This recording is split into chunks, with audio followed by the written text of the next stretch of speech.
There's been a major development in the arrest in the Idaho student murders case. So last year, on Thursday, they revealed that there has been an arrest. It was Thursday or Friday of a suspect named Bryan Coberger, and here's all about the suspect. Now, if you don't think that this is absolutely creepy about Bryan Coberger, the suspect in the Idaho student murders case, you're absolutely wrong. He murdered the students and he had a PhD in all things criminal justice. Wow, creepy. And not only that, he drove from Washington State, where he went to school, just on the border of Idaho and Washington State, all the way to Pennsylvania, 2,500 miles. So that is just absolutely creepy. And so, yes, he was a PhD in criminology or criminal justice. So he went to school at the Washington State University, I think it is, and that's right on the border of Idaho and Washington. So Washington State, not Washington D.C. It's like 20 minutes away or something. He went to the apparently there was DNA evidence that they had found fingerprints, and that's true because look, he did it so carelessly. You can get away with a lot of things if you watch the show How to Get Away with Murder. But you can get away with a lot of things if you're smart. So that's what we know is that he left to Pennsylvania we don't know exactly when. The authorities know that he traveled those 2,500 miles, and not only that, what's even worse is his dad traveled with him. So we don't know if his dad knew exactly what his absolute murderous person of a son did. Monster, scum, piece of crap, god awful person of a human being. He's not even a human being. He's a monster. Did he know, or was he just trying to do the dad thing and help his son travel from Washington State to Pennsylvania? Maybe they live there. They say he traveled home. And to that, I would say, yeah, it's where a lot of criminals will go because they're more comfortable. They know like places to go and not to go.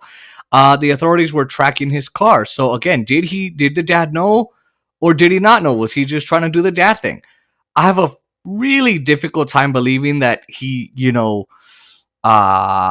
needed his dad. He's a 28-year-old male, but maybe his dad was helping him move his things. I don't know. That's something that they're going to have to release. The other thing that I'll say, he is, he is in Pennsylvania still. They have a extradition hearing in court. They are saying that his lawyers say that he might just waive his right to an extradition hearing. So he might be in Idaho on Tuesday night. So if this uploads on Monday, tomorrow night, if not Tuesday night, by Tuesday night, and then he'll appear in Idaho court and in Latah County, which is the place, and he'll be in the Latah County jail. I can't speak. Now, the other thing, a lot of people are wondering, well, what tip gave them away? What tip gave him away? How did they find him? Does he drive at that white Hyundai Elantra? Was what they were searching for? What's this? They're not going to release any information on what they knew, how they knew it, when they knew it, who gave it to them, until he appears in the Idaho State court or whatever, or the Latah County court, and then the affidavit will be released, and that will contain all the information that they're allowed to give. But per Idaho law, they're not allowed to do so. Now, I know that a lot of the dads, especially for Kaylee Gonzalez and Xana Coronado, the two of the victims, were very, the parents were very angry. There were no updates, and that's understandable. The police chief said we remain tight-lipped because we didn't want the suspect, who was probably looking online, finding out, oh my God, they're on me. They're onto me. However, I have to make the argument that a lot of people have been making, which is, how do you not at least hold the parents' hand? Listen, we've got a major update. We can't exactly tell you what it is, but what we can tell you is we are getting close. I'm not a police person. I don't know how they do it, but These authorities are absolutely shitty, and this is what you get from cops. Cops are all shitty. I don't care who you are. You're a shitty person if you're a cop, because you see a lot of things, and you cops are maniacs.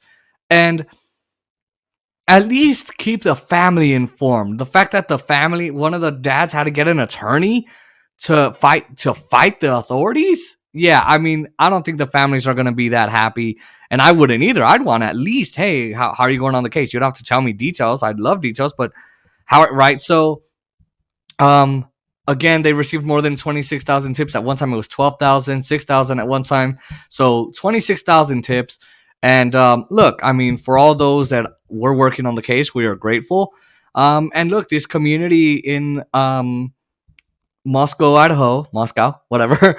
They are happy. They are relieved that someone has been caught. You know, students were studying virtually because they just didn't want to go back. What if there's a killer on the loose? What if it's one of them, one of their own colleagues? They had security police in the a police security on campus and around campus and around the area of the apartment complexes and apartment complexes and homes, student homes. Businesses had to shut down early at some points so that employees could get to their cars and their homes safely, because most of them are students. And so businesses have suffered. So hopefully the community can rally around each other and get back up and running now that this monster is caught. Now, again, in the eyes of the law, he's presumed innocent until proven guilty. I know we talked about on the channel how most times people with encounters with the police are presumed guilty before you're proven innocent, mainly if you're a person of color. However, and anyone, but this guy is going to be. I don't think he's innocent. I know he's guilty. I'm calling it right now. But this is exactly what we know, and it's going to be crazy to see him in court, and we're going to see what his defense is. I just think it is creepy that he knows criminal justice, and he went and committed these crimes. I think he's intelligent. You can tell he's very intelligent. He's probably extremely well spoken and all of that. However, he must not be very smart otherwise in the brain, because maybe those textbooks didn't teach him how to commit a crime and get away with it.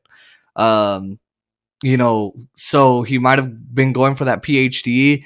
Now, there's another thing that say, but he might have not been that smart. Again, now there's another. I'll get to another thing. I can't speak, but there's another thing that that I saw some news that he was probably following some serial killers and getting to know about them. So I don't know if he was just wanting to be a serial killer, wanting to see how it's done. Look, it doesn't matter. I mean, it matters because the case, the prosecution, the state, the cops, the district attorney, they're gonna try and use that against him, and I think that they should. But the point is that 4 innocent people are gone. Can I list all the names? Kaylee Gonzalez, Madison Hogan, Maddie Hogan, Xana Cardodal, and Ethan Chapin. Hey, I did it.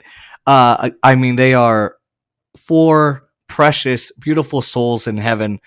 Kaylee Gonzalez and Maddie Hogan were friends, best friends from 6th grade and on. And, you know, both their parents saw each other's, each of the friends as daughters. So each of the girls as daughters. And, each of the girls as other daughters. So that it's what made me sad in the vigil is one of the dads I think Kaylee Gonzalez said they were in the same bed together and they died together as they started together. So it is just so sad that they had to die in such a merciless, awful way. And again, I mean, I'm mad about the inconsistency of the cops that said it was not a targeted attack. It's a targeted attack. It's not a targeted attack. Oh, it's a targeted attack. CNN and Fox were saying, mainly Fox actually were saying that, they've been saying this the whole time. No, they didn't. They were very inconsistent. They did not have the right communication staff as communications major. So again, I mean, those 4 precious souls, Ethan Chapin's Ethan Chapin's siblings still go. I think his color was blue or orange. I think it was because that's his triplet color. They are triplets, and they still go. They're Vandals, so they still go to the Idaho University. So I'm just so sad that this happened, and I'm glad that they found someone. And I'll just say this. I hope that they find justice. I honestly really do. And I hope that he's put in jail forever. And hopefully he gets the death penalty for this heinous crime.